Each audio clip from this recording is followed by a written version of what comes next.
Kisru persoalan hak atas kepemilikan alas tanah antara ratusan warga masyarakat Nagori Parlanaan dengan PT KAI memasuki babak baru.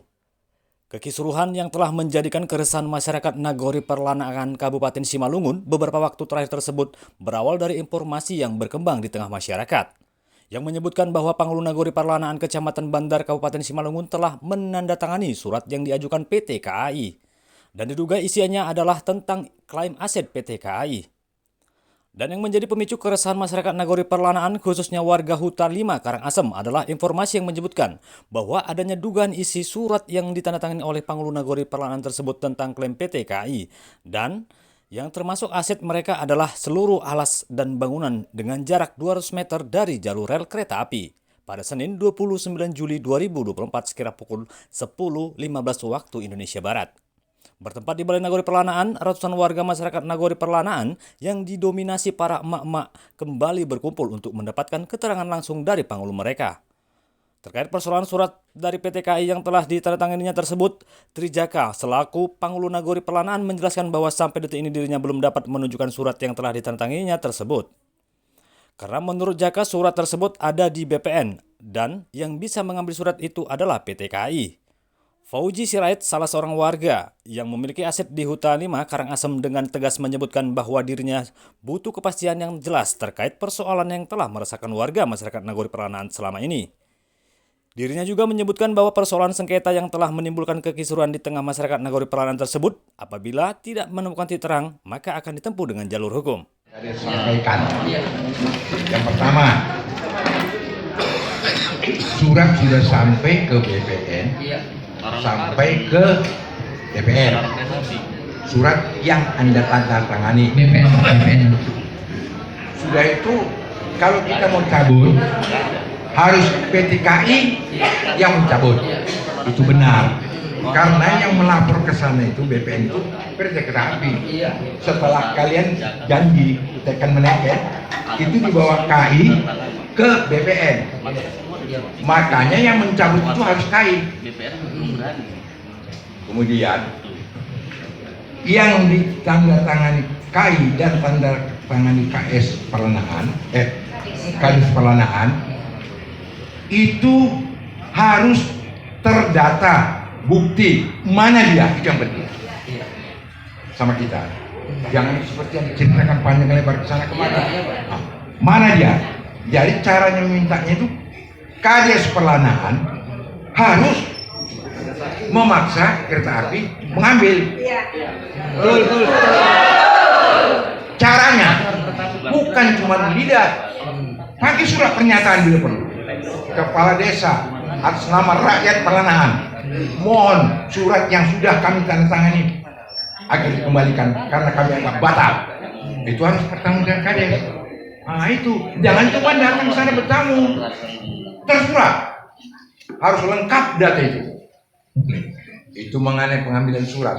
Yang betul, mesti KAI, karena dia yang lapor sana, bukan surat dari desa. Paham kan? Saya. Kemudian selanjutnya masalah batas.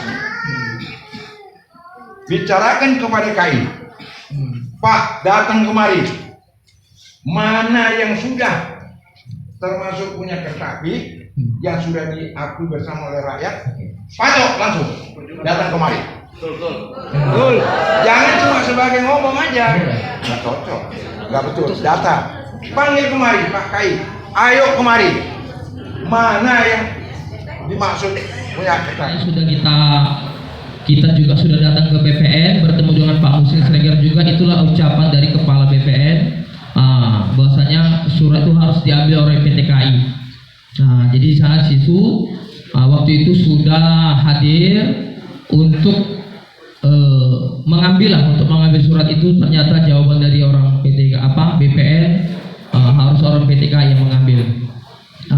Jadi kemudian juga perlu saya sampaikan kepada orang tuaku di sini terkait permohonan daripada permintaan dari orang bapak sekalian. Sudah saya sampaikan dari awal bahwasanya kita tidak ada mengukur Karangasem pada penduduk, itu tidak ada. yang intinya kita adalah mengukur di emplasmen areal peron stasiun. Dan itu sudah dijawab oleh orang PT KAI bahwasanya yang disertifikatkan itu adalah areal stasiun. Dari Pak Amon, kemudian depan misi kelas subuh, letter L ke rumah Pak Mansa, kemudian di El Khairon, kemudian di depan halaman Bu Salamah, itulah yang jadi sertifikatnya. Jadi kalau memang orang tuaku memintakan surat itu, ya saya sudah berupaya, saya minta sama orang BPN untuk menyerahkan surat yang saya tanda tangani itu. Nah, jadi saya juga tidak bisa memaksa mereka, tidak bisa, tetapi saya hanya bisa berupaya. Saya sudah 3 kali ke sana, yang tadi kita keluar kota, yang diklat. Jadi yang penting sudah saya minta. Jadi saya sudah minta. Jadi kalau memang orang BPN minta supaya PT KAI yang mengambil, itu terserah di gawenya Pak PT KAI mau nggak mengambil itu. Tapi saya sampaikan lah Pak, Bapak Ibu, kita sudah saya sampaikan dari awal, saya tidak ada menyaksikan pengukuran padat penduduk. Itu. Assalamualaikum warahmatullahi wabarakatuh. Izin saya Muhammad Pujira Masirait. Ya, kebetulan tanah saya di Desa Perlanaan, letaknya di Karangasem. Untuk kedepannya, karena tidak dapat titik kejelasan dari Bapak Kepala Desa, yaitu Bapak Trijaka, kami selaku warga yang memiliki tanah atau secara tersurat legalitasnya jelas, kami akan melapor ke pihak yang berwajib dan memproses permasalahan ini secara hukum. Karena sebagai warga negara yang baik, kami minta perlindungan sama dan hak yang sama kepada baik dari elemen pemerintah, kepolisian dan kejaksaan. Hanya di situ bisa saya sampaikan. Wabillahi taufiq wal hidayah. Wassalamualaikum warahmatullahi wabarakatuh. Jadi artinya dengan permasalahan yang sudah berlarut-larut antara pemerintah Nagori Perlanaan dengan PT KAI dan masyarakat Nagori Perlanaan ini sendiri akan ditempuh dengan jalur hukum seperti Ditempuh dengan jalur hukum dan kami siap. Oke. Kira-kira apa langkah pertama yang akan dilakukan? Kami seluruh warga masyarakat Perlanaan letaknya di Karangasem akan melaporkan kepala desa ke pihak yang berwajib, baik dari elemen dari kepolisian dan kejaksaan. Biarlah hukum yang membuktikan yang mana yang benar, mana yang salah. Ada yang mau ditambahkan lagi dari masyarakat? Udah cukup ya. Oke, makasih. Dari Simalungun, Sumatera Utara, Tim Liputan Desi Nasution, Taruna Global News TV melaporkan.